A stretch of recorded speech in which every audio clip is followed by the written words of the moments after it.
Testing.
Good evening, councillors and members in the public gallery. I will officially open this evening's Ordinary Council meeting at 7 p.m.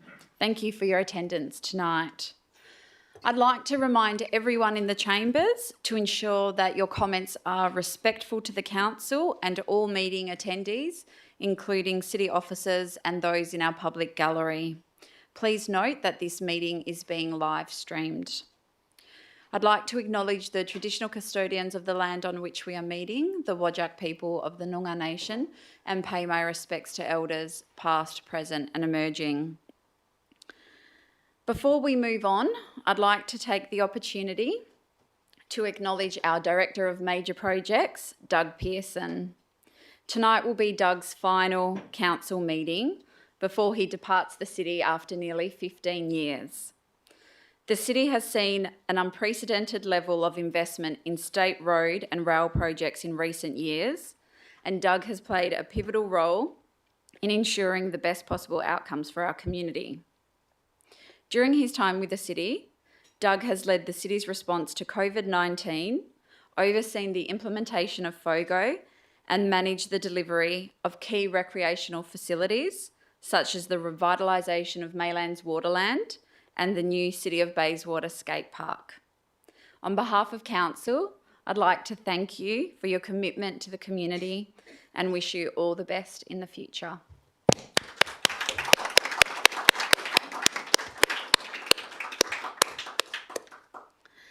I'll now move on to attendance. Councillor Sutherland is on a leave of absence this evening, and Councillor Eveson and Councillor Peterson-Pick are attending by electronic means. All other councillors are present in the chamber this evening. I'll now move on to applications for leave. Are there any councillors who would like to apply for a leave of absence? Councillor Ossowski. Thank you. My first one's for tomorrow, Wednesday, 28 June 2023. And then my second one is for Saturday, 1 July through to Saturday, 15th of July. Inclusive. Inclusive, thank you. Thank you. Councillor Clark. Thank you, Mayor. I'd like to apply for leave for Tuesday the 15th of August to Tuesday the 29th of August inclusive. Thank you. Anyone else? If no, can I have a mover and a seconder? Move Councillor Palmer, seconded Deputy Mayor. All those in favour? That is unanimous. Thank you. Move on to item 5, disclosures of interest. I'll begin with Des Abel, Director of Community and Development, has declared a proximity interest in item 11.2 as he owns property opposite the land that is subject of the report. In light of his proximity interest, Mr Abel has had no involvement in the drafting or review of the report for item 11.2. Councillors, do you have any interest to disclose? Councillor Clark. Thank you, Mayor. I've got a number of interests. I'll start with arguably the simplest one. In relation to the community battery, I've got a financial interest. So item 10.3.1, I've just noticed some of the numbering slightly different from printed to online versions, but that's right. So 10.3.1, community batteries in City of Bayswater. The report actually mentions my employer, the ERA, and on page 73 of the online version, so it's a financial conflict, and I'll leave the room. I've also got impartial interest in relation to Bayswater Bowls Club. Again, I had the numbering all written up, but I had 10.2.1.5. But I'm not quite sure why the numbering of hard copies tends to be different from the online version. I believe it's 10.2.1, financial report for the period ended 31 May. Thank you, yes. So in relation to the Bayswater Bowls Club, also in relation to that item, aged care facilities. My husband's grandparents live in one of the city's aged care facilities, and also the item that's listed as Embleton Toy Library is actually Bayswater Toy Library, and I'm a member of that as well. So they're impartial interests? Sorry, yes, they're impartial interests, and I'll remain in the room for those three. And 14.1.1, a confidential report about the aged care asset, again, an impartiality interest in relation to family members. And that's everything. Thank you.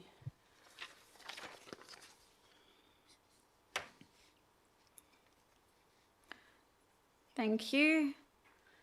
Any other interest, councillors?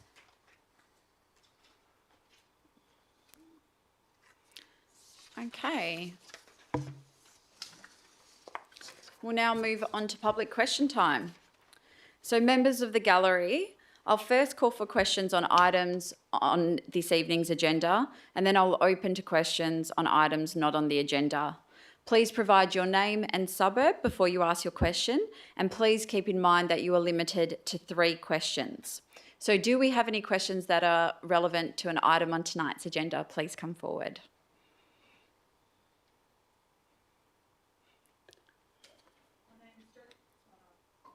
Oh, Catherine? Thank you. Hi. Thank you for the opportunity. My name is Josephine Ganandala. I live at 7 Swanbank Road, Maylands. That's all you need? Yeah. Thanks. And my question may cross over question 1, which I wasn't aware of till I came tonight. But I just wanted to, I got an email from you, the Mayor, today regarding the brickworks. And my question is, if the decision was made in 2019 to exclude residential buildings on that site, around that site, I might be exactly what I'm saying, why is it, it's disappointing to see that we don't appear to have, the council doesn't appear to have looked for funding at that time. I don't know if that's correct. Did the council go out to look for funding to restore the site in 2019, 2020, 21, 22? In your email, you state, and I was disappointed to read this, that the city has actively advocated for funding from the federal government. You named some departments and so forth. Also, the consultants have investigated external funding from state government, Lottie West, etc., etc. When was this done? And again, the same question, why wasn't it done earlier? Like Belmont has had funding given to them, which is similar to the question here, I think. Okay. So in terms of what councillors have done, there have been times where myself and the previous mayor have travelled and spoken to federal ministers as part of our advocacy plan about the Maylands brickworks. So that would have been done 2 years ago. It would have begun 2 years ago. In terms of what the city has sought in terms of funding, I'll have to go to the manager. Okay. For a response. Please. And I guess the consultants as well. Through you, Madam Mayor. The city had entered into a partnership with the Department of Planning in April 2017. I believe that was one of your questions in terms of seeking... No, sorry, 2019 onwards I'm talking about, Okay, beg your not pardon? 2017. Okay. Yep. Right. So the city has sought the assistance of a consultant who has undertaken a business case which has included funding options within it. Now, the business case, which is an attachment to tonight's agenda, details a section relating to the inability of the city to be able to access suitable funding to be able to carry out the extensive works required to conserve the buildings on the brickworks site. I appreciate. Can I comment again? It's not a question; it's a comment. I've had 2 questions. I'm entitled to 3. Yeah, so if you could ask a question. Okay. Oh, actually, I think Councillor Bull wanted to just add something. Okay. I was just going to add that there is ongoing advocacy to seek funding at the state and federal level, in addition to the particular meetings that the Mayor's discussing since all the way back, and it has formed part of the City of Bayswater's advocacy strategy for a number of years, and accordingly the advocacy has been ongoing. Okay. My third question is why, like, as Belmont Shire, Belmont Council, whatever you like to call it, was successful. Was that something that our council could have looked to them for some guidance on how they were successful in getting funding? Thank you for your question. I'll go to the manager to respond to that. Through you, Madam Mayor. It's a different situation for the city of Belmont. Their site is actually owned by the Department of Planning, Lands and Heritage, which is the state government. So the state government have put forward $6 million to repair those kilns. They've also entered into a development strategy where it looks at developing some of the site or adjoining sites for residential development up to 250 dwellings. So there has been, I suppose, some sort of general comparison, but the fundamentals are quite different. Okay, I don't have any more questions. I have, but I unfortunately can't ask them. So I'll have to send them in writing to you guys. Okay? Yes. Thank you. Thank you. Does anyone else have any questions in relation to an item on tonight's agenda? If not, I'll ask if there are any questions on items not on tonight's agenda. Please come forward.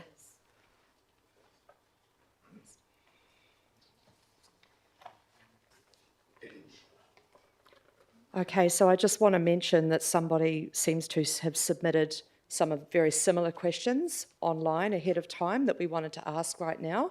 So some of the questions that we're about to ask may be very similar, but some may slightly deviate. Apologise for any inconvenience. That's okay. Could I just have your name and suburb, Yep. please? My name is Amy Sturgeon and my suburb would be Nangara. Okay, so question 1. I wanted to ask, what are the pedagogical qualifications of the person who performs drag and reads stories to children at the Maylands Library? Thank you for your question. I'll go to the director to respond. Yeah, thank you to the chair. We'll need to take that on notice and we can respond accordingly after that. Thank you. Okay. All right. Second question. The City of Bayswater has on its website that Drag Queen Storytime encourages early literacy. What educational value, specific educational value, does the drag performer add to the children's early literacy? Thank you for your question. I'll go to the director to respond. Yeah, through the chair, if you don't mind, I might take that on notice and give a more detailed response on that. Sure. Okay, the third question I wanted to ask is the Maylands Library has a range of books in the vicinity of the Drag Time Story or the Drag Queen Storytime location. These books are on gender diversity, gender transition, and related topics. In this selection, is the city trying to promote only those topics and information around those topics, or are they aimed at increasing children's general interest in reading and education? Thank you for your question. I'll go to the director to respond. Through the chair, put a latter in terms of reading, literacy, diversity, inclusion. Okay, those are all I've got for the moment. Thank you. Anyone else have any questions on an item not on this evening's agenda?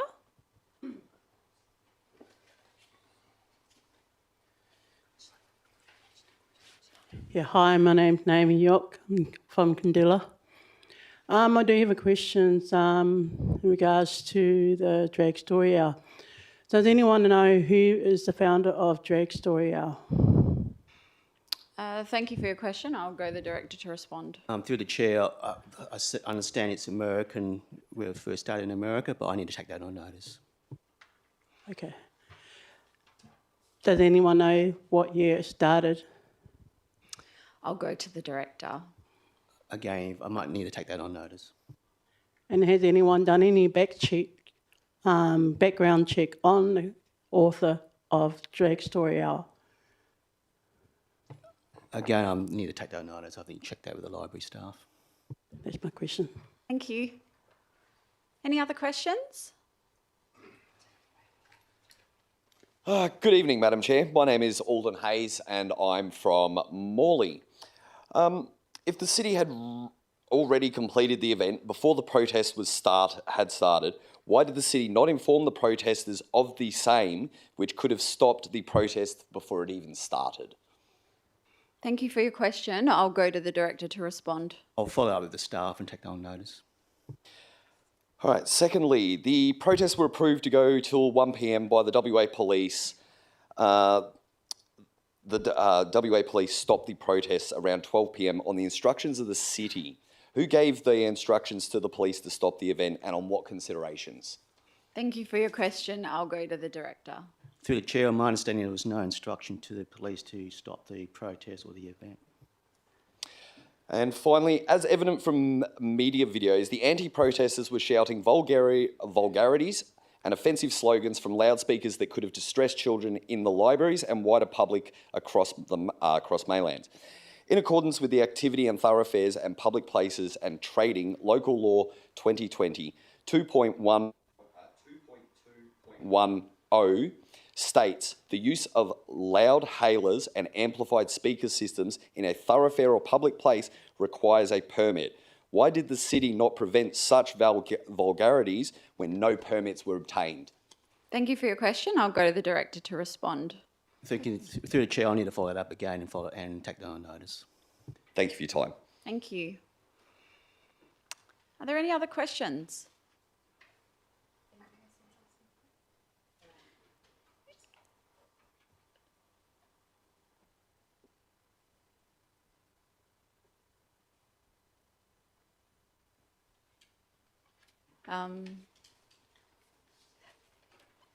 If there are no other questions, then I will close public question time.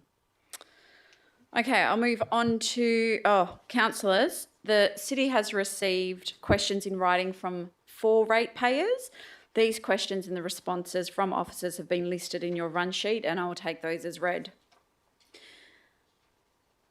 In accordance with Clause 6.7, Subclause 7 of the City of Bayswater Standing Orders Local Law 2021, I will elect for the written questions from Agnes Guillaume to be responded to as normal business correspondence due to the large volume of questions she has submitted. We'll move on to item 7, confirmation of minutes.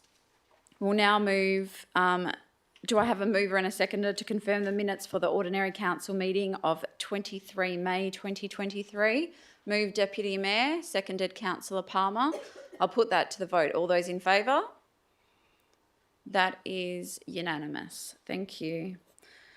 Move on to item 8, presentations. Do any councillors have a petition to table? No? There are no presentations this evening, and deputations were heard at last week's agenda briefing forum, and there are no delegate reports this evening. So we'll move on to item 9, method of dealing with agenda business. Pulling first this evening will be Councillor Ostrzowski. Thank you. I'd just like to pull item 10.3.1, the community batteries in the City of Bayswater. Thank you. Councillor Palmer? Councillor Eveson? Deputy Mayor? 10.4.3, and that's it.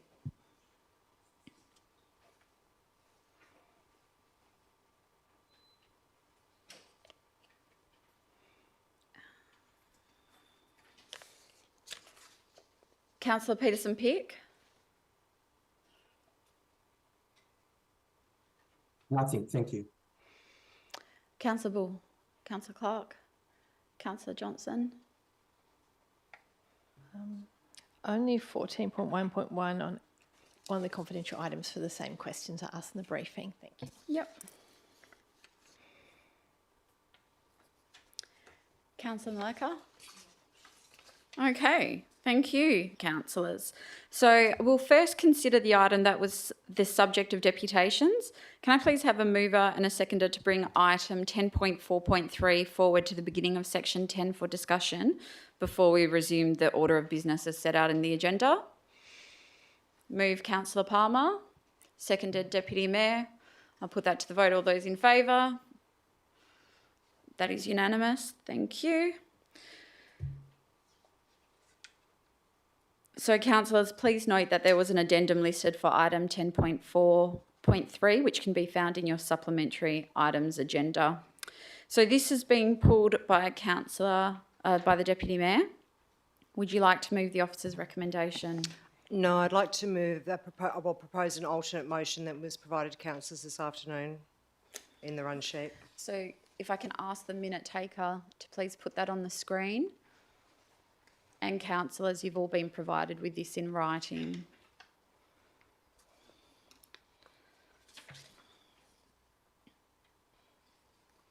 And my apologies to all, I do realise it is quite detailed. So I'll just give councillors a second to go through it before I ask for a seconder.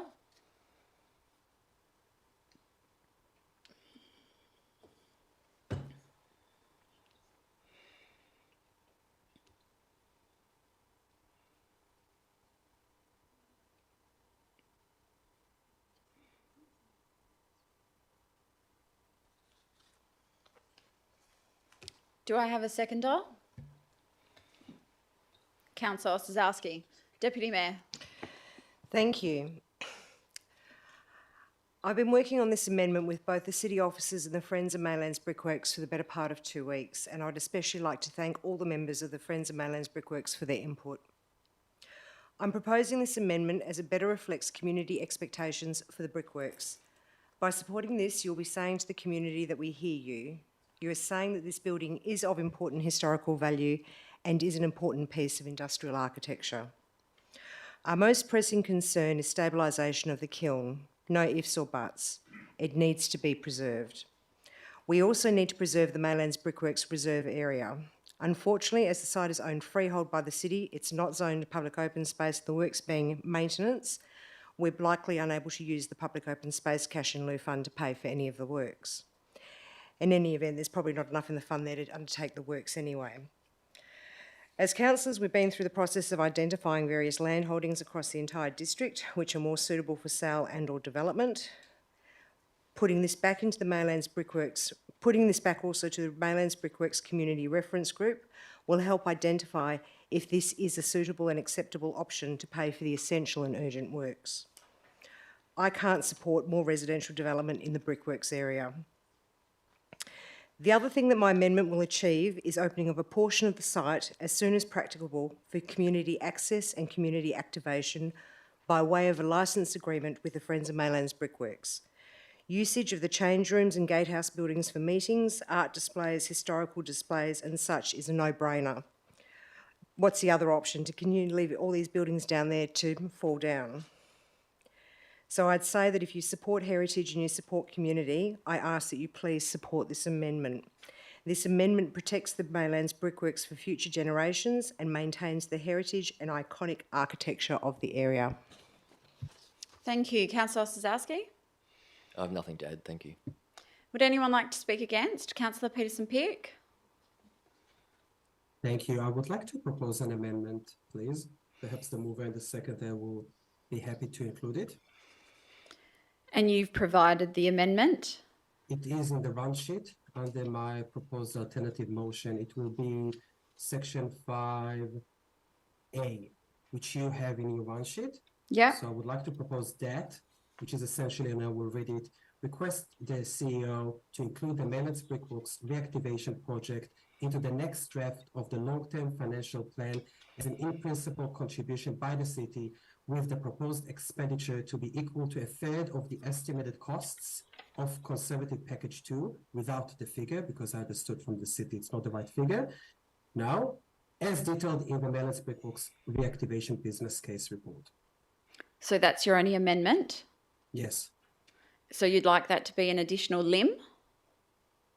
Yes, please. Or under, it would be 5D?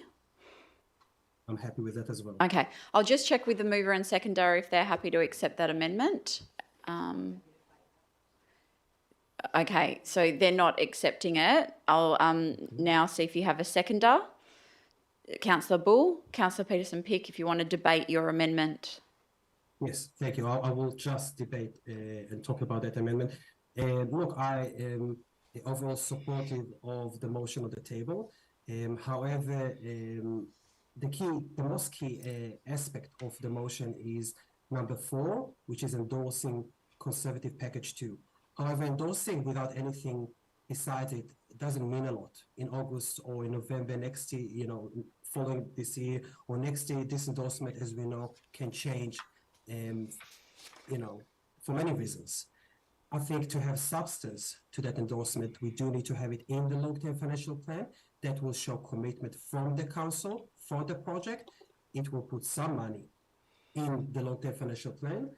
And we can also signal to everyone else that we will lobby, that we committed to put something, and we can actually start those discussions. Otherwise, we just endorse it without anything.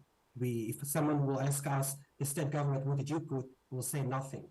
So I would like to put some more substance into that, which I think will supplement the motion on the table. And this is what I'm proposing here, to add it to the next draft of the long-term financial plan, because currently the draft doesn't have any project. As we know, the city explained to us recently that we will go through all the capital projects. So this can be added to the list once we have the next draft. Thank you. Thank you. Councillor Bull.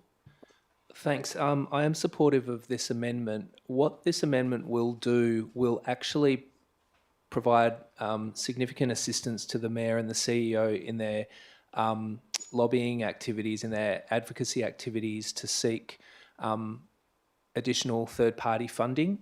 It is more of a challenge to be successful in the seeking of third-party funding if you can't point to some level of commitment, clear commitment from the council to contribute funds.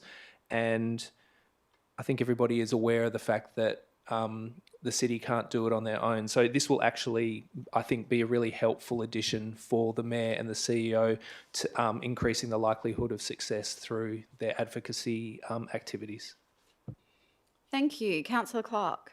I had a question perhaps to the city. Councillor Peterson-Pick mentioned that the figure in his 5A proposed amendment isn't quite right, the 1.12 million. So what is the cost of the proposal in front of us?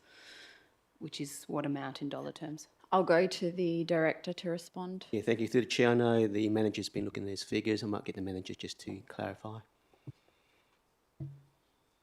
Through you, Madam Mayor, the business case costings show that the upgrading of the kiln would be $3.4 million. A third of that would be $1,133,333. Sorry, could you just repeat that? $1,133,333. Thank you.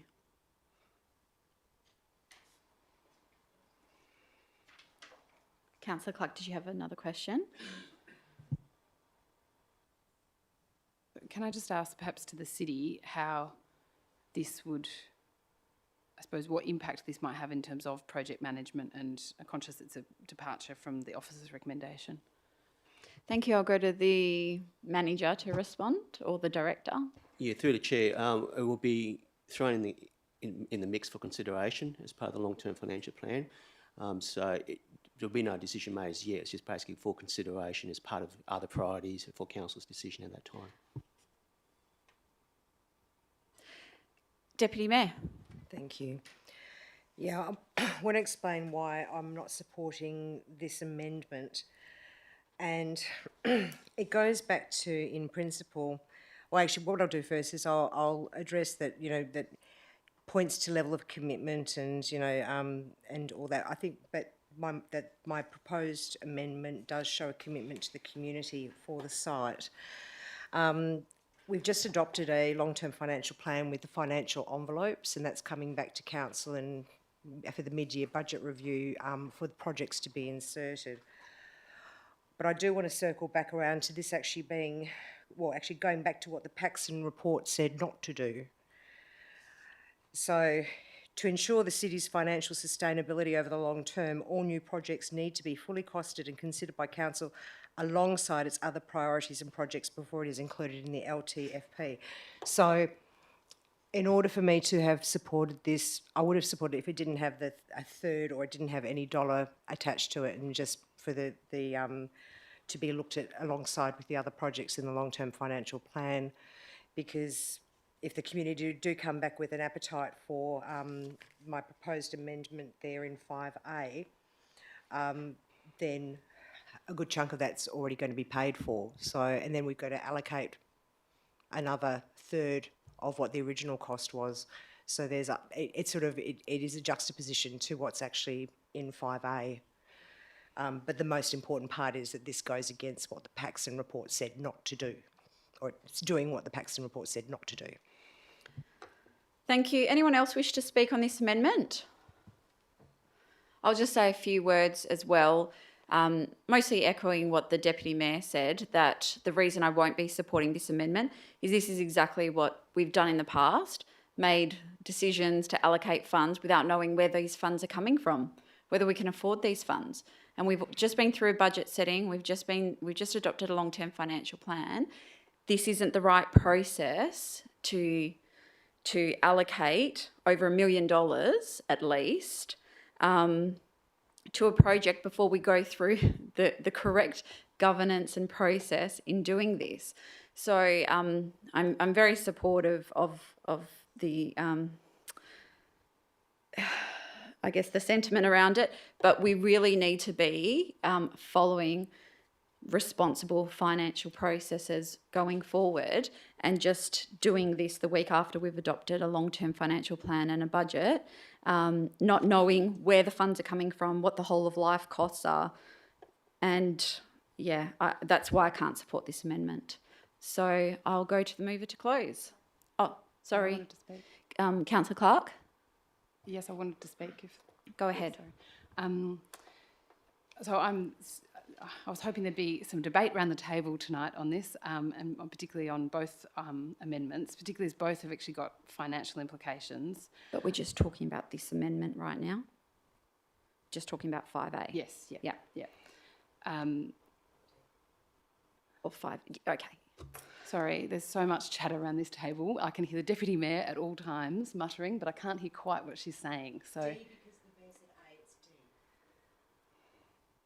Sorry, what is D? What? The amendment. So I'm just making sure that your current debate is only on this amendment. That's My all. understanding is that Councillor Peterson-Pick is moving 5A into Councillor Earhart's bit, which forms Part D. Yes? Correct. But we're just debating that, not the whole substantive motion. That's what I was trying to do, Mayor. Can I start again? Go ahead. This is just eating into my 5 minutes. Right. If the Deputy Mayor could stop muttering, I could work out what I'm about to say. The issue I have is about the financial expenditure, and as the Mayor has pointed out, we've just spent months and hours upon hour going through the budget, and here before us we have another $1.1 million of expenditure. But I note also there is expenditure in the other components. So the question, I suppose, is how do we move this issue forward? The difficulty, I think, with the Maylands Brickworks is that there's so many people in the local community who have such strong views about this, and thank you for coming in this evening, and thank you for all the emails and letters and calls and texts that I've received. I think part of what this council and this chamber needs to do is actually show some leadership and move this issue forward. I think the challenge is to move this issue forward so that we protect the heritage and we actually build something for the community. And how we go about doing that, obviously there's a lot of people in the community that are opposed to any sort of residential land use down there. That is made very clear to me. So the question then for the city and for this council becomes, what else is this going to look like? How do we make this into a viable proposition, a viable, site which preserves the heritage and still has some sort of economic activity happening down there, but then doesn't have, necessarily huge components of residential land uses.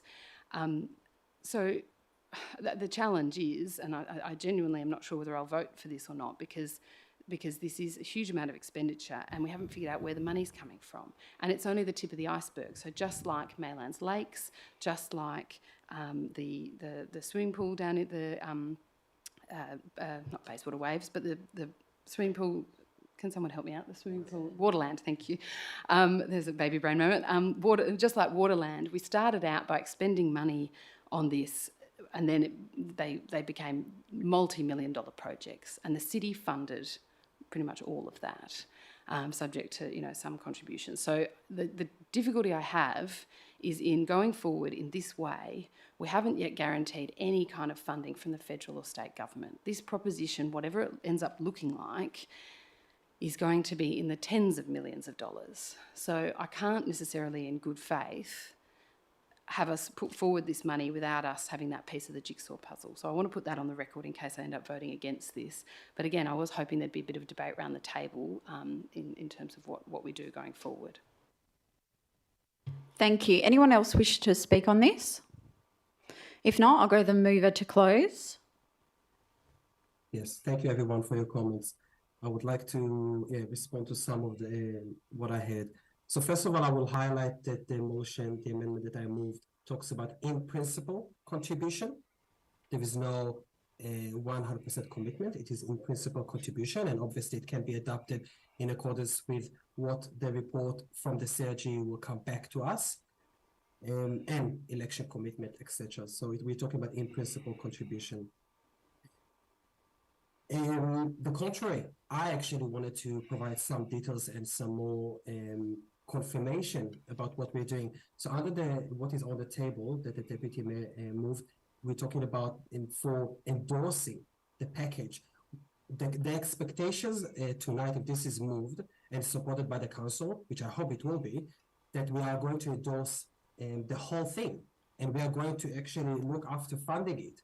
There are no details behind how much we are going to fund. What is endorsing? So I actually try to provide some figures here and some expectations. Without that, people will ask, what does it mean, endorsing?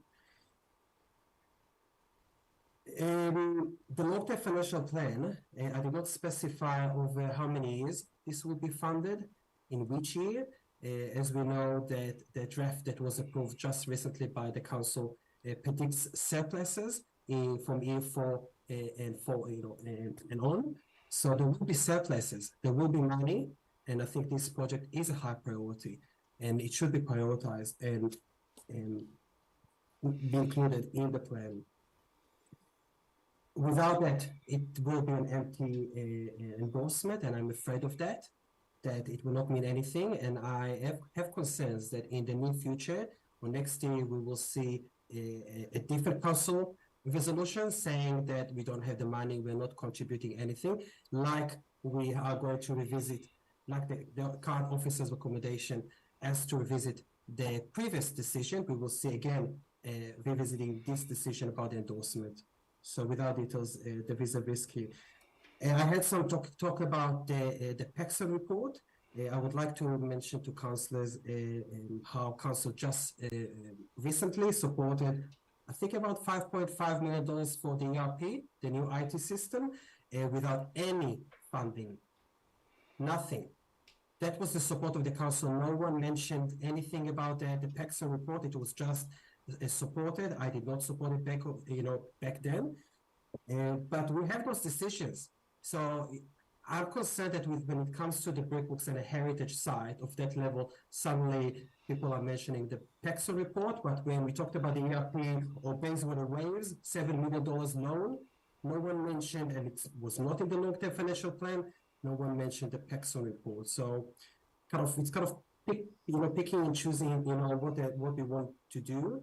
So I would encourage councillors to support and providing some details and some commitment to the public. Thank you.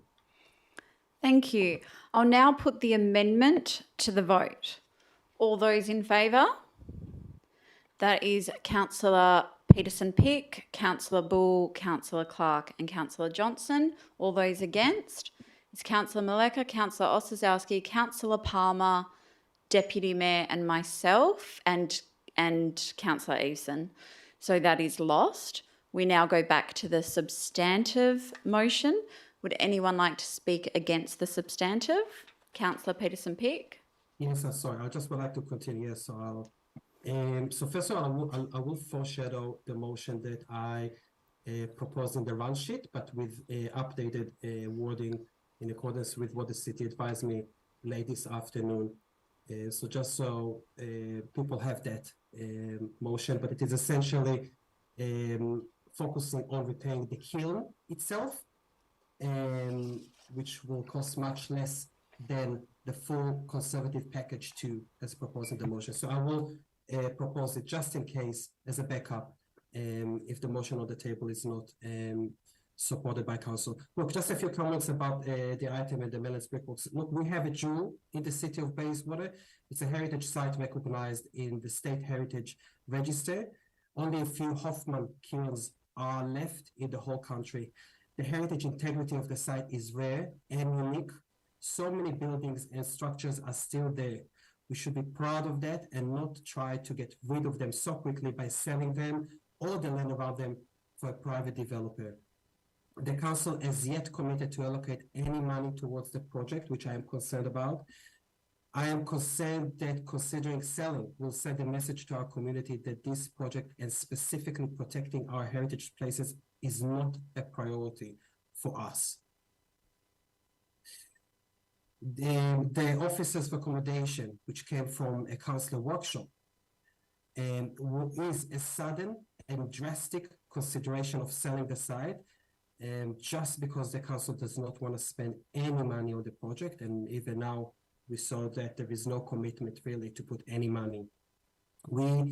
Council expects private owners to look after their heritage buildings, so it is our responsibility to look after the heritage sites that we own.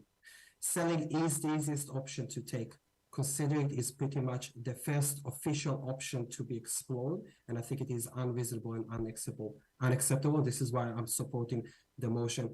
It is obvious that we cannot fix the buildings by ourselves, and upgrading them to a level that will allow activation, and it will require financial support from other levels of government. We finally reached the stage where we have a lot of the needed information before us. We've been waiting for this for years. We now need a strong commitment from the council, hopefully with details in the future, for a long-term vision around this site, so we can all lobby for the needed money, including the community. They deserve for us to make that effort and regard this as a high priority. Building apartments and townhouses on parts of the site, in my view, would be a terrible outcome, especially when, again, it is the first option to be seriously explored by council. We should also respect the comprehensive consultation process. The council supported this process, and the proposal on the table is what was proposed by the officers following the council's workshop, was a 180 degrees opposite from what the community told us in that process. People already think now the consultation was talking. They are doing what the council is doing, what they plan to do all along, and they were there just to tick a box. So I am hoping that the council will provide a strong commitment, and we will see the figures and the details when it comes back to us in August, in 2 months' time. Otherwise, I will have concerns about it. Thank you. Thank you. Anyone wish to speak? So Councillor? I just wondered if we could see point 7 on the. I'll just ask the minute taker foreshadow. to. No, this isn't the foreshadow. This is the substantive. This is the substantive. Would anyone like to speak on this item? Councillor Palmer? Thank you. Obviously, we all support the Maylands Brickworks. We all want to see it stay there, not fall over. But I'm afraid that money, I mean, we're talking about 1/3. That's, as the officer has just told us, is 3.4 million. And we really have to look at our pennies.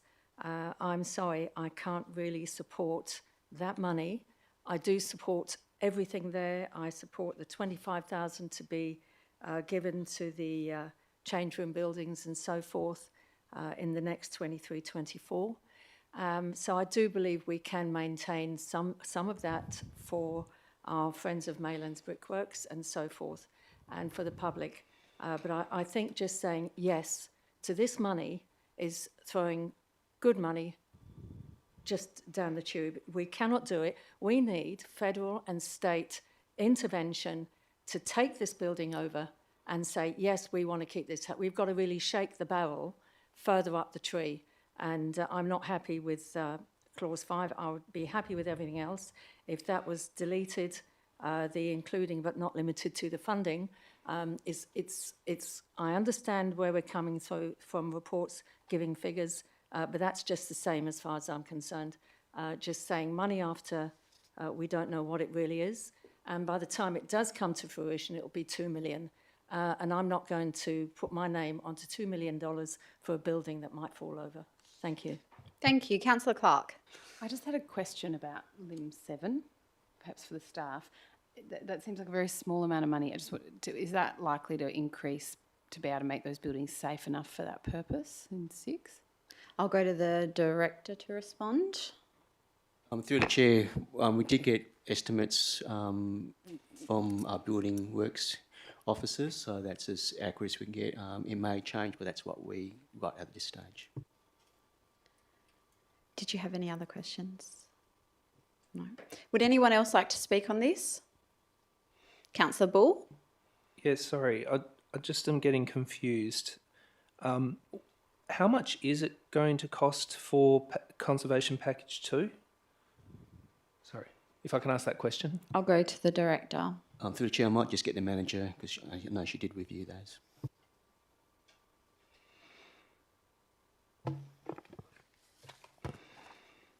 Through you, Madam Mayor. As you'll notice in the council agenda, there's a figure for the Conservation Package 2 of 3.355 million. That was part of options which were presented as part of the community consultation.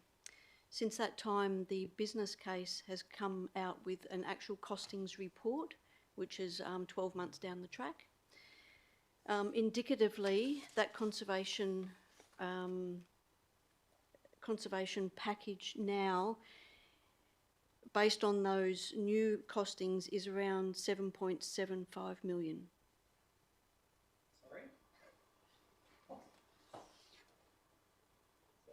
Sorry, can you repeat that? The amount? Yeah. Yep, the amount is, through you, Madam Mayor, 7,755,000 for the list of works which were set out in the Conservation Package 2, which were previously costed at 3.355 million. Okay, can I just ask a second question? I wasn't expecting that amount. My second question is, if we support what is on the table here, would there need to be line items in the long-term financial plan anyway for this project to be to respond to this motion? I'll go to the acting finance director. As part of the long-term financial plan, this particular project and every other project that council sees as being a priority would be within the long-term financial plan. Obviously, year 1 of long-term financial plans, based on everything in the budget at the moment, from year 2 to year 10, it'll really be up to council which projects they deem as being a priority, and how this particular project would rate to every other project would really be a council decision. But yeah, if it was seen as being a priority, it would be a line item or a project in the long-term financial plan, if it was a priority. I'll just go to the CEO to add some more Yeah, information. just through the chair, and just in further to that response, if it is considered a priority by the council, then as the acting director indicated, would need to go through that priority matrix, but you would also need to identify as part of that where the funding would come from to actually fund components of the project, and that could be around you know, advocating with the state and federal government to get funding to do it. There could be some municipal money in there, there could be loans, but that's the importance of taking it through that priority setting matrix to clearly set out in your long-term financial plan where the funding's coming from, and then where it sits in terms of your investment cycle for the project as well. Okay, can I speak, please? Go ahead. Okay, I'm going to support what's on the table. I would also support the foreshadowed motion. For me, the priority is ensuring that there is not residential built in and around the area here, and from these various pieces of information that have responded to my queries, there clearly is quite a body of work that needs to be done to put in place a very clear plan on how to fund this. That work needs to be done. It would need to be done irrespective of whether the proposed amendment for it to go into the long-term financial plan got up or not, and irrespective of whether this item, it's sounding like this amendment, the foreshadowed, or anything else in fact. So I'm supporting this on the basis that it again confirms that residential in that area is not supported. I will support the foreshadowed motion on the same basis, but I wouldn't support the officer's recommendation on the same basis. Thank you. Councillor Clark. Look, again, I'm hoping that there's going to be some good debate around the table as we go forward on this item. I think I'm really nervous about the scale of these costs. I think that needs to be discussed more, perhaps at further workshops with councillors. I think it needs to be clear where that money is coming from. I take Councillor Peterson-Pick's point about carry forwards and notional surpluses and things in the budget, but this is again one of these big projects that we've had that also could blow out. The cost is estimated now, but given the heritage side of it and preserving it, it could actually be really quite significant. And I think I'd like to see some more checks and balances built into the systems. Into this project going forward. I can't quite see what are the sort of points of no return and what are the points at which we would stop and actually make sure we had millions of dollars worth of state or federal funding. And again, when I came on council, that was sort of the spot we were at with Waterland. It was sort of, we kind of just had to keep going because it had reached end of life and we needed to say, and the community came out and said, save this, which we did. But I think I'd like to see more checks and balances around this process going forward. So, yeah, I look forward to hearing views from everyone else. Thank you. Councillor Peterson-Pick. Yes, just a question, if I can, a follow-up question from Councillor Bull's questions. So, perhaps to the CEO, if I can. So, in 4, it talks about endorsing the $7.7 million conservative package 2. So, what does that mean for the city? How the city will implement it? Thank you. I'll go to the CEO. So through the chair, just if I can clarify, so the question is if the council endorses the conservation package with that amount of $7.7 million that has just been indicated. Just to clarify, so the motion is to endorse conservative package 2, and we heard from the officer before the manager that this is $7.7 million cost. So tomorrow morning, if this is supported by the council, what does that mean for the city? How the city will take the endorsement? What the city will do with it now, with the endorsement? Yes, so through the chair, so councillors, if you're endorsing that, then you still need to consider the funding of it. And I get back to my similar response to Councillor Bull is that it would still need to be considered as part of your long-term financial plan because of your funding mechanism for that, in terms of all your other priorities that you've got as a council as well. Thank you. So just a follow-up question. So tonight the council can support to endorse it, but later on this year or next year decides, for example, not to support any funding? Yeah, that's correct. So you still need to consider your funding mechanism to support that. Thank you. Councillor Palmer, do you have a question? Yes, I do. I've got some of the long-term financial plan in front of me. There's no line here that gives me the Maylands Brickworks. So we're going to amend that, are we? Going to change it? Because that goes right up to 2033. And I'm looking at the age of these kilns and looking at the long-term financial plan. It's not just going to be 1 year, it's going to be over the 10 years. I'm assuming that's what we're saying. I'll go to the CEO to respond. Yes, so through you, Madam Mayor, that's correct. So what will happen is that if council endorses it, then it will be considered when the next draft comes up and it will be included then. It hasn't been included in this one because when you endorsed it as part of your budget last week, that's how we explained it in terms of it being in asset classes. What council's considering now is specific projects would then need to go into your long-term financial plan along with all of your other priorities. And that's work that we'll be doing with you later this year. Thank you. Anyone else wish to speak on this item? Councillor Johnson. Thank you. So just to clarify, conservation package 2, is this, am I right in reading it's that it says maintenance items and minor repairs in the kiln structure propped? Is that right? My reading of what we're intending to do with this eye-watering amount of money? I'll go to the manager to respond. Through you, Madam Mayor, on page 322 of the agenda, which is... Thank you. I might just refer to a paper version. Yep. Or page 27 of the RBB, or the business plan.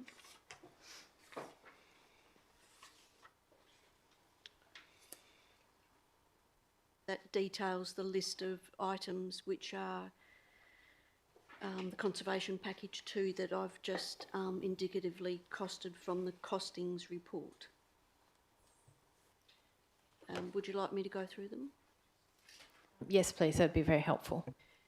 So it includes the site boundary fencing removed, the kiln, drying shed and pug mill fenced off, providing exclusion zone for safety, site interpretation provided in the gatehouse building, small meeting room and kitchenette provided in the gatehouse building, change rooms converted to toilet facilities for 100 people, refurbishment of the urban square to the west of the kiln building, which is effectively in front of it where it aligns with the road, for use as markets or community use space, conservation of heritage fabric, the kiln lower, which is provide permanent propping maintenance items, the kiln upper, minor repairs and extension of the viewing platform. The drying shed is to replace the timber purlins and roof sheeting and repair timber structural members. And then the pug mill is to fence off the conveyor structure and provide propping. And further down it talks about the outcome, which is grounds open with an upgraded landscape link to the lake, forecourt hard stand repaired and landscape for community use, restricted entry to the kiln, drying shed and pug mill spaces enabled, and then the building structure secured. Sorry. Thank you for that. Yeah, I mean, my comment is, probably not changed. It sounds like it would be in line with what the community is looking for in that site. It is an eye-watering amount of money and would have to go in the long-term financial plan, clearly, one way or another. But thank you. Thank you. Anyone else wish to speak? If not, I'll go the mover to close. Thank you. And I appreciate people's input into this. I would like to just before I start on that, I would just like to, if I can, just ask a question of the officer just to confirm with 5A, the cost of the base works to the Hoffman kiln, the essential rectification works. Sorry, can you please be quiet while I'm talking, Councillor Clark? Can you go through?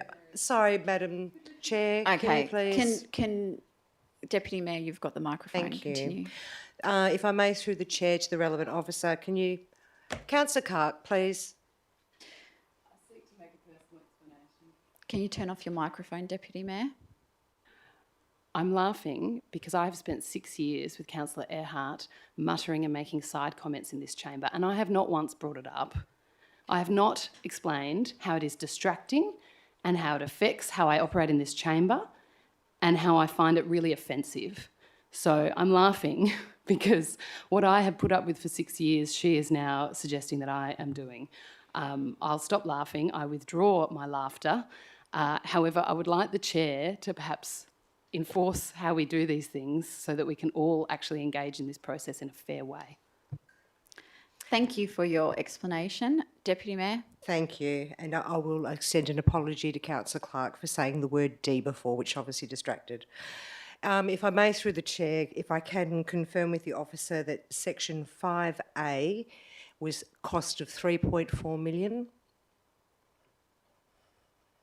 Through you, Madam Mayor, Yes, we've taken the figure of 3.4 million from page 333 of the agenda, which details the lower and upper sections of the kiln, which is to repair external wall cracking, permanent propping of ground floor arch structures, secure... Sorry, do you mind just speaking into the microphone? I just We needed can't that dollar hear. amount, so... Oh, okay. Thank you very Three- much. 3.4 million. Thank you. So in closing, I just want to address the issue of costs because it is something that is important to the council as a whole. It's important to the community, and it is important to this asset, and it is an asset to the city. So what 5A is achieving or attempting to achieve here is identifying the source of funding and going to the community reference group and then coming back in August with a direction as to funding of those essential works, that $3.4 million bit. And it needs sooner rather than later because as we've seen, when this process first started, that same bit that's now $3.4 million was only $765,000. The longer that this gets delayed and pushed off, the more and more expensive it gets and the more at risk this building gets with each passing week. So I would like councillors to please support this.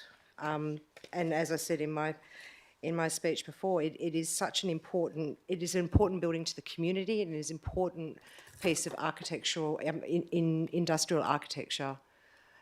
It's very important to Maylands. Thank you. Thank you. I'll now put this to the vote. All those in favour? That's Councillor Maleka, Councillor Ostaszowski, Councillor Eason, Deputy Mayor, Councillor Peterson-Pick, Councillor Bull, Councillor Johnson and myself. All those against? Councillor Palmer and Councillor Clark. That is carried.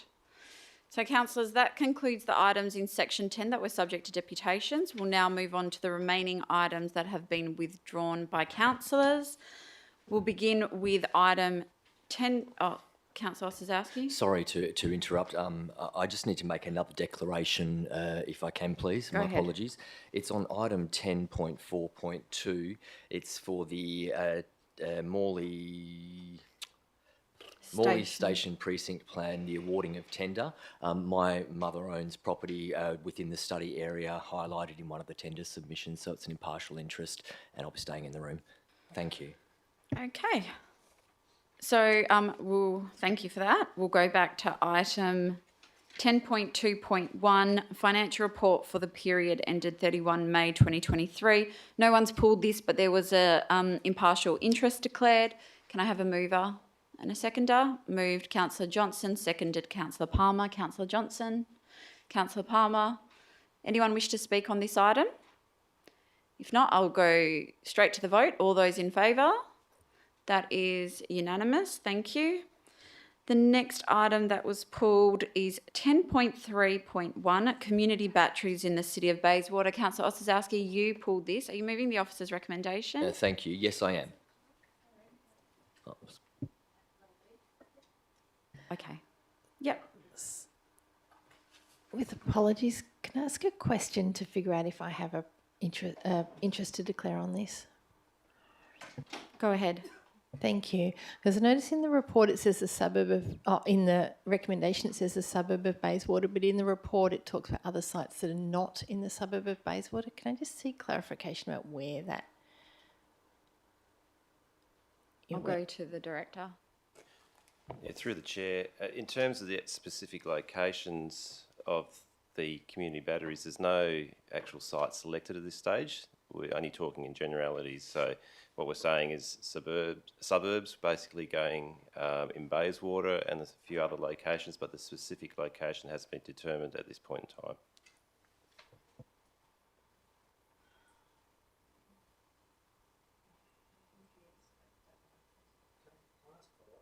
Go ahead. Yeah, thank you. Is what we're deciding something that's going to affect homes in the suburb of Bayswater? I'll go to the director to respond. Yeah, through the chair. If a community battery goes in, what will happen is that it will have to be in a location that's probably, say, about 50 metres away from residential dwellings. The reason why I say that is because they generate a bit of noise. So you can't put them right next to houses. There needs to be some buffer between them. So it's more likely to go into some sort of public open space or some other area that's away from houses. It didn't really answer my question. My question was, are we voting on something that will benefit homes in the suburb of Bayswater? I'll go to the director to respond. Through the chair, yes, it will benefit homes, not directly. So it's not like the batteries will be connected directly to houses. It's going to be connected to the network, and those houses actually draw from the network. So it's not a direct connection. Yeah, I'm going to declare a proximity interest. My home is in the suburb of Bayswater, which will be indirectly affected, benefited from this, and I'll leave the room. Thank you. Likewise, I'm sorry, I have to do the same thing. I didn't anticipate that, so thank you. That's okay. I have a question. Sorry, I'll just go to Councillor Eveson. I was going to make the same declaration. Sorry, can someone please put me in the waiting room? Okay, I'll just get the minute taker to put you in a waiting room. Just. 6. It's only simple majority. So, you've got a question? I do have a question. Does it benefit only the residents in Bayswater or the entire district?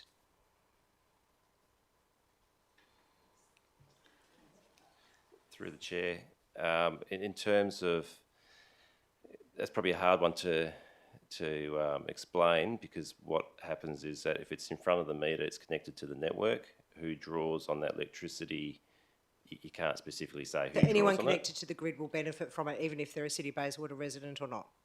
Potentially. Thank you. I'm staying in the room. Thank you. Okay. Do I have a seconder for this motion, Councillor Palmer? Okay. Councillor Sazowski. Thank you.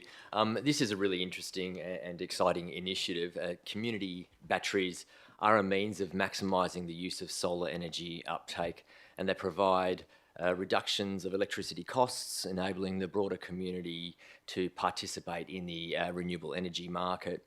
A community battery in the city of Bayswater will also assist in stabilising our local electricity network, and it will also help to reduce the cost of upgrading existing power infrastructure.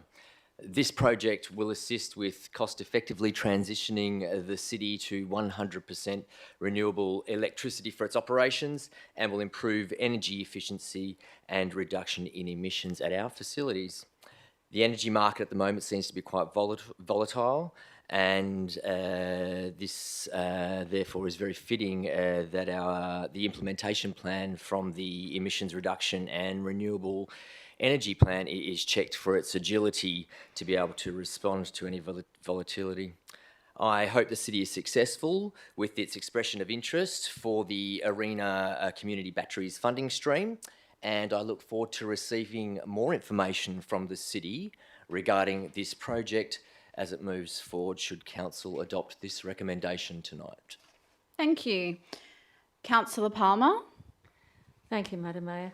Yes, I think this is a first great step for the City of Bayswater to go towards zero energy within the future, and this is round one. So we are achieving, and we hope to achieve within certain years, the fact that we will have zero energy consumption and go to renewable energy through ARENA, and that's the first stage. The only thing that won't be is street lighting, and that will come in the second stage. So I think it's a really good step that the city is taking towards the energy crisis that we have. Thank you. Thank you. Anyone wish to speak against? Anyone for? Councillor Maleka? Yeah, look, just to add, this is certainly a no-brainer. I'm definitely going to be supporting this one. And look, as we continue to electrify more and more of the things that we're using, these batteries will also potentially reduce the strain on the grid. So, promote clean energy, increase energy stability and security.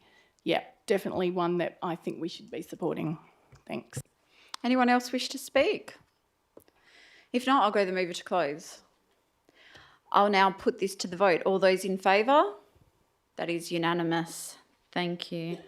Can we get the other councillors back in the room, please?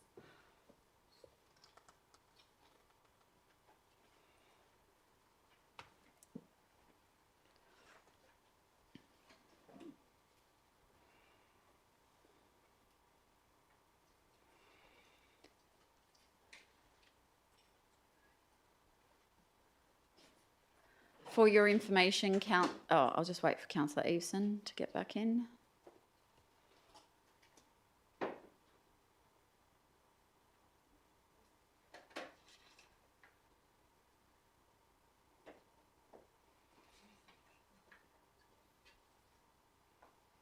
For your information, councillors, that item was adopted. So the next item is 10.4.2, Morley Station Precinct Structure Plan, awarding of tender. No one's pulled this, but an impartial interest was declared. So do I have a mover and seconder? Move Councillor Palmer, seconded Deputy Mayor. Councillor Palmer? Yep. Deputy Mayor? Anyone wish to speak on this item? Councillor Johnson?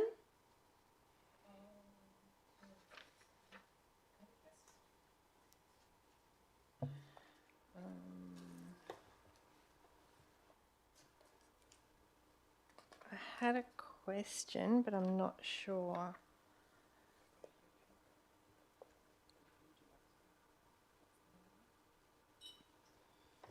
Yes.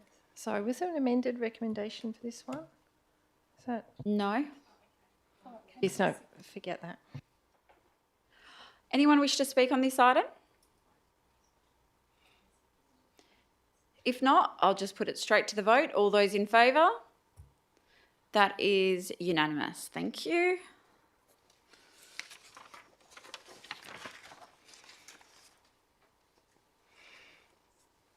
So, councillors, we will now move to adopt the remaining items in section 10 on block. Can I have a mover and a seconder?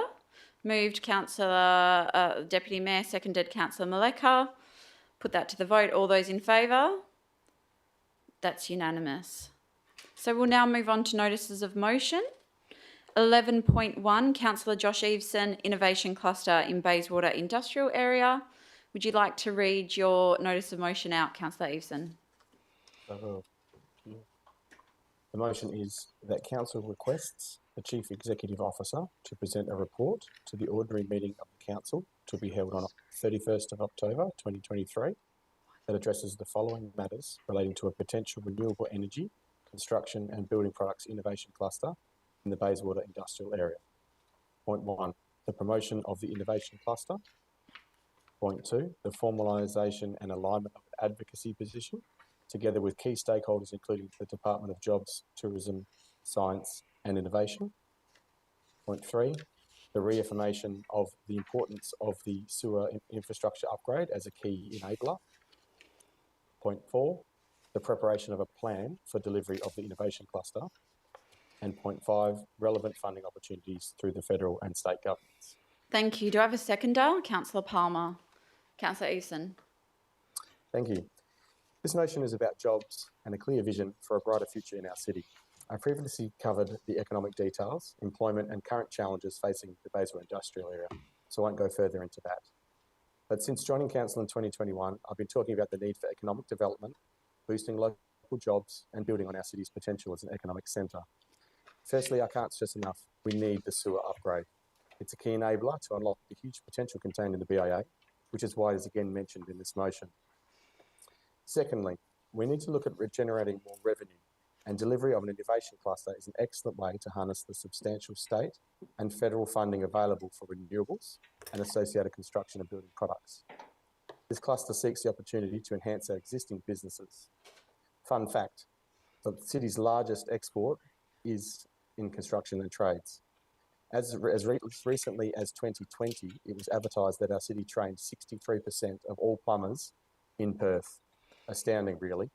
But this is exactly why this motion seeks to enhance the current businesses that operate in the city of Bayswater. So I look forward to your support on this motion. Thank you. Councillor Palmer.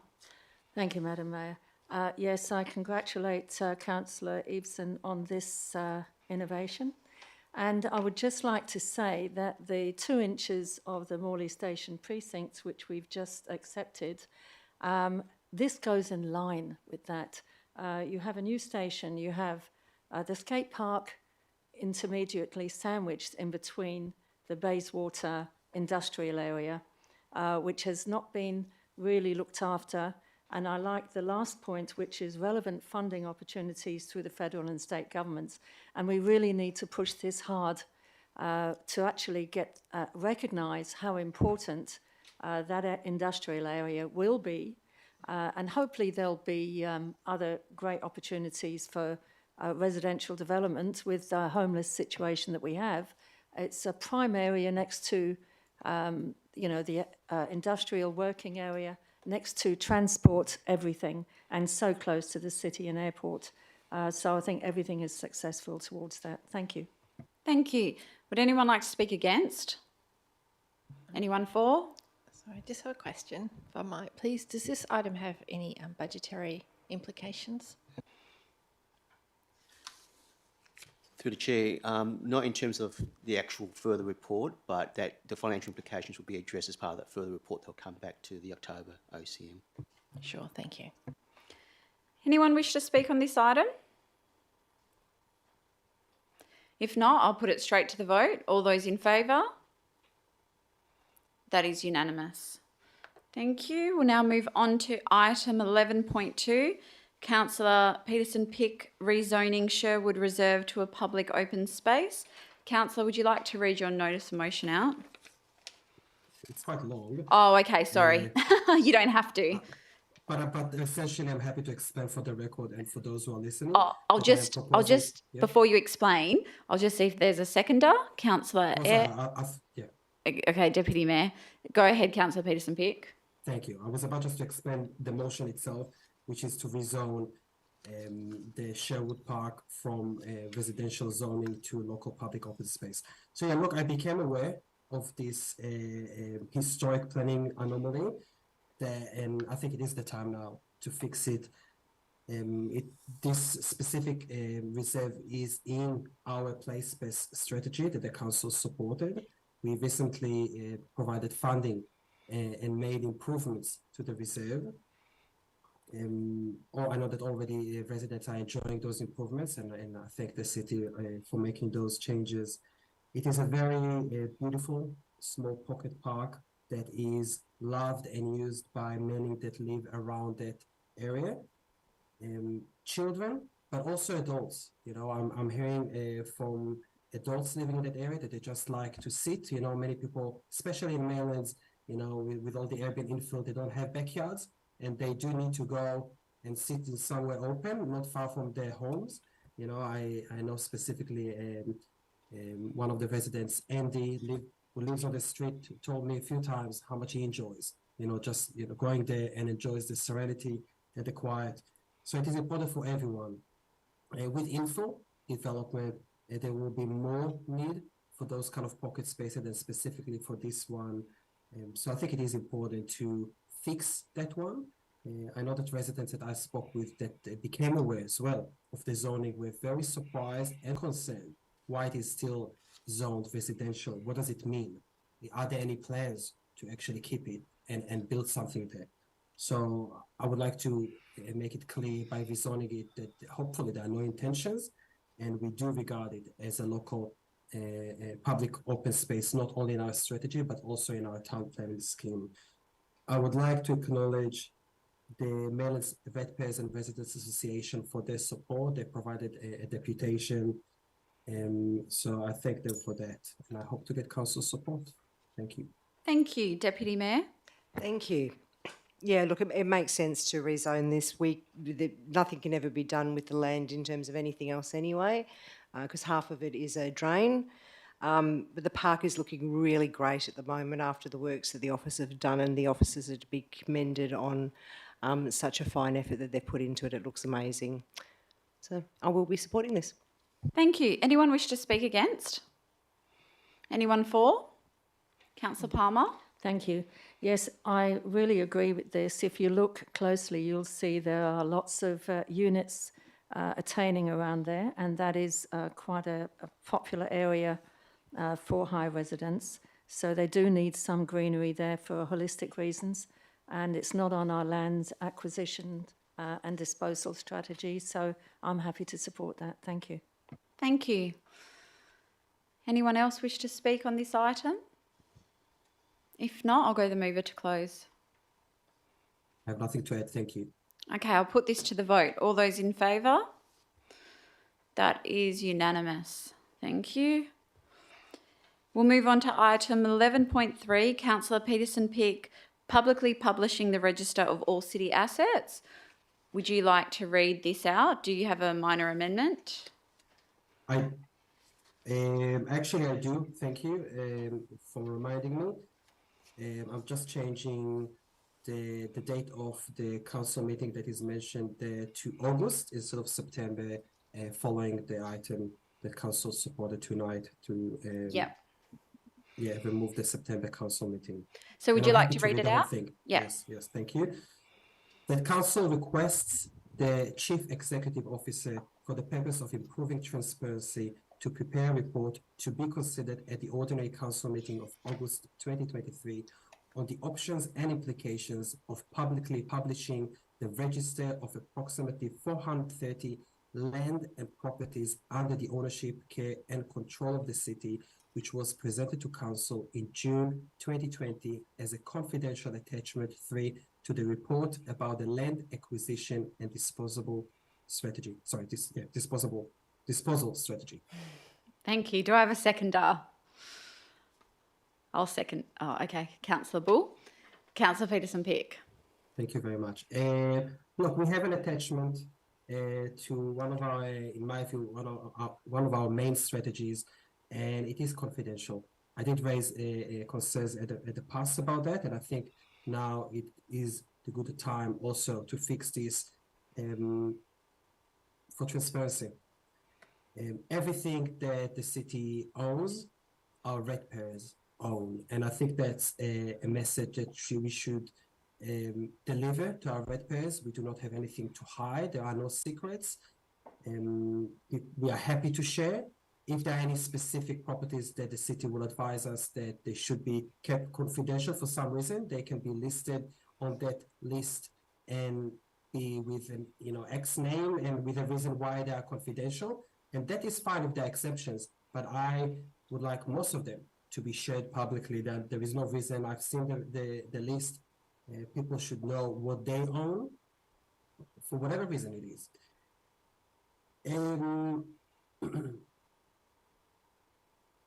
It will supplement the work that we did on that strategy. As I said here, we are asking for a report to look at the implications so we know if there are any before we fully support having a public list. So that's it mainly. Thank you. Thank you. Councillor Bull. Thank you. I support this, and I remember the former councillor to the Melbourne City Council, Stephen Mayne, when he was elected to the Melbourne City Council, driving a transparency agenda, actually one of the first who was particularly strong on that, and part of the measures that he felt was very important in terms of those of having a transparent local government were items such as this: properties under ownership, care and control, and actually also leasing as well, and the terms of the leasing. I agree, so I support this. Thank you. Anyone else wish to speak on this item? I'll just say that I will be supporting this. I support a report coming back. I support it being published. I'll take advice from the city on that, but I support it being published. I think the community should be able to access all of the properties that the council own. I think it would be really good for the communities to see the scale of the responsibilities that we have in terms of our facilities and the maintenance and how we, why we struggle sometimes, just the sheer scale of what we are responsible for. So, I'm very happy for this to be public. Okay, I'll go to the mover to close. Yeah, thank you for those who made comments, and I concur with everything that the Mayor said. I think it will have other benefits as well. Thank you. Thank you. I've now put this to the vote. All those in favour? That is unanimous. Sorry, Mayor, just to note for the minute taker, the Deputy Mayor's not in the room, Mayor. Yep. So we'll now move on to item 12, questions from members without notice. Are there any questions? Councillor Ostrozowski. Thank you. This one's regarding the AGM that we had at the end of last year, and it's in regards to residents who live near Weld Square and Weld Square Primary School. They came along and gave a motion regarding the upkeep of the verges in that area, but also in regards to the way that Weld Square Primary School is looking after the area of bush behind that school there. And part of the resolution, Lim 3, was for the Chief Executive Officer to work with Weld Square Primary School, Department of Education, Swan Urban Landcare Council and other stakeholders to secure an arrangement for the annual and ongoing management of that bushland area to reduce fire fuel loads, and for a report to come back to council on that. So I'm just wondering, and that was by the 30th of June, so I just wanted to follow up on that one there to see what work has been done with the school to ensure that that bushland area is kept up to scratch. Thank you. Thank you. I'll go to the Director. Through the chair, I'll have to take that one on notice and find out where the officers are at with that one and provide a report back. Thank you. Councillor Clark? Yes, I had some questions. Go ahead. The questions I was going to ask the other night but got cut off. So ERP, I wanted to get some sense, happy to take this on notice, as to what additional checks and balances the city has or will put in place to make sure that this remains within budget. And then my second question is around what information about ERP could be made public to the extent and whether there are any documents that could be released to the public going forwards. Thank you. I'll go to the CEO to respond. Yeah, through the chair, just in relation to the ERP project and the budget, we're doing regular reporting through to the Audit and Risk Management Committee, so that the project updates can be reviewed by them from an audit and a risk perspective, and the budget will form part of that process as well. The second part to the question is that for the August Audit and Risk meeting, we're planning on a report going to that committee meeting that will address some of the confidentiality around the commerciality of the contract from last year, to actually then get all of the information out onto the public record, and then that committee item will then come up through the council, through the August council meeting, so that stakeholders can see the details behind that process. Is it possible for that question and answer to be minuted in full? I'm conscious that sometimes when they're answered in the room, they're not always documented in the minutes. Is that possible? Okay.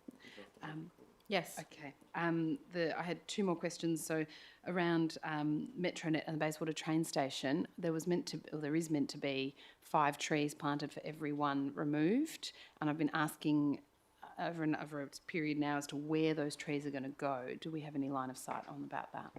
I'll go to the Director to respond. Yeah, through the chair, the landscape plans for the whole precinct are still being finalised, so there's been a number of iterations for those. The bottom line is that all of those trees won't be able to be planted in that area, so there'll have to be other areas identified. So once we have firm numbers on those, we can look at those other areas. Obviously, we want to get them as close as possible to where trees were removed before, but because of the constraints and the amount that it's been built out, that may not be possible in all cases. And my last question was about the playground at Riverside Gardens. I've had a number of people ask when the refurbishment of that will be occurring, so perhaps if we're able to put on the public record where that's all up to. I'll go to the Director. Yeah, through the chair, the period for that replacement was pushed out a bit. I'd have to check and see exactly what date it was. I can't remember off the top of my head, sorry. Yeah, if they're able to all be minuted, that would be great. Thank you. Any other questions, councillors? Councillor Johnson? Thank you. I have a question about $5. It's relating to it. representation that was made to me about the fees charged for the RISE social netball. And the question was, why are the fees going up for each team midway through their season? Is there any mechanism that we have available to us or the city has available to have those fee increases come like at the end of the start of a new season rather than midway through the season? It makes it difficult for the organisers to get another $1.75 off each player. And the second question is what is the rationale for netball teams to be charged $5 more than basketball and futsal teams? Thank you. I'll go to the acting director. Or no, I'll go to the director. Yeah, through the chair, there may be some issues associated with the fact that we adopt those fees as part of a budget process, but there could be mechanisms we can look at to gradually increase them at certain times associated with seasons, etc. So I'd have to look into that, and I'd have to get some further investigation into your other queries around that. Thank you very much in your last few days with us. Thank you. Any other questions, councillors? If not, I'll move on to item 13, new business of an urgent nature of which there are none this evening. And we'll now move on to item 14, which is confidential items. We have 2 confidential items this evening. Before we go behind closed doors, Councillor Eveson and Councillor Peterson-Pick, could you both please confirm that you can maintain confidentiality for the meeting minutes? Councillor Eveson? Yes, I can confirm confidentiality. Councillor Peterson-Pick? Yes, I can confirm as well. Okay, thank you. So can I have a mover and a seconder to go behind closed doors? Move Councillor Palmer, seconded Councillor Maleka. Put that to the vote. All those in favour? That is Councillor Maleka, Councillor Palmer, Councillor Eveson, Councillor Bull, Councillor Clark, Councillor Johnson and myself. All those against is Councillor Ostaszewski, Deputy Mayor and Councillor Peterson-Pick. Can we please close the door?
Councillors, I'll close this evening's meeting at 8:39 p.m. Thank you.